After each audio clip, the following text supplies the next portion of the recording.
মাথা নষ্ট করা আস্ত কোরাল ফিশ বারবিকিউ, তার সাথে জোস জোস কিছু অস্থির কাবাব। এখানকার সবচেয়ে লোয়েস্ট প্রাইসের খাবার, যার প্রাইস হচ্ছে মাত্র 244 টাকা। পুরাই মাথা নষ্ট। এই রেস্টুরেন্টে যে বিষয়টি আমার কাছে খুবই ইন্টারেস্টিং লেগেছে সেটা হচ্ছে লাইভ মিউজিকের ব্যবস্থা আছে। ব্যাপারটা অনেক বেশি জোস না? বিয়ে, জন্মদিন, পার্টি কিংবা যে কোনো প্রোগ্রামের জন্য এই প্লেসটা কিন্তু বেস্ট হতে পারে। আমি ফার্স্টে হচ্ছে কাবাব প্লেটারটা দিয়ে ট্রাই করব, কারণ এটা এত বেশি লোভনীয়। এবার আমি আমার পছন্দ মতো এক পিস করে নিয়ে নিচ্ছি। এখানে হচ্ছে হারিয়ালি কাবাব, মালাই বটি কাবাব, আরো রয়েছে হচ্ছে স্পেশাল রেড স্নাইপার। আমি একদম আমার মনের মতো করে হচ্ছে কাবাব এন্ড ফিশ প্লেটারটা সাজিয়ে নিয়েছি। ফার্স্টে হচ্ছে আমি চিকেন রেশমি কাবাবটা ট্রাই করব। বিসমিল্লাহ। রেশমি কাবাবের টেস্টটা খুবই ভালো। যখন পেঁয়াজ এড করছে এটা টেস্ট আরো অনেক ইনহ্যান্স হয়েছে। এবারে হচ্ছে আমি নান দিয়ে হচ্ছে রেড স্নাইপারটা ট্রাই করব।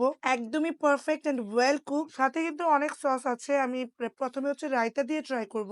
অনেস্টলি বলতে গেলে এখানের ফিশের যে বারবিকিউটা টপ নচ। সো কনফিডেন্টলি একটা কথা বলতেই পারি, 3200 টাকায় যে আপনি ফিশ এন্ড কাবাব প্লেটারটা খাবেন, টেস্ট আপনার কাছে ডেফিনেটলি ভালো লাগবে। সুতরাং আফসোসের কোনো জায়গাই নেই এখানে। বিয়ে, জন্মদিন, পার্টি কিংবা যে কোনো প্রোগ্রামের জন্য এই প্লেসটা কিন্তু বেস্ট হতে পারে। এপাশে কিন্তু ছোট্ট একটি কিডস জোন আছে, সো বাচ্চা কাচ্চা নিয়ে আসলে কিন্তু রিল্যাক্সে খেলতে পারবে এবং বেশ মজা করতে পারবে। এই চমৎকার এবং সুন্দর রেস্টুরেন্টের নাম হচ্ছে টাইম ফর শাইন। এটার লোকেশন হচ্ছে উত্তরা 7 নম্বর সেক্টর, সোনারগাঁও জনপথ রুট। আরো যদি সহজ করে বলি, বাংলাদেশ আধুনিক হাসপাতালের ঠিক অপোজিটে।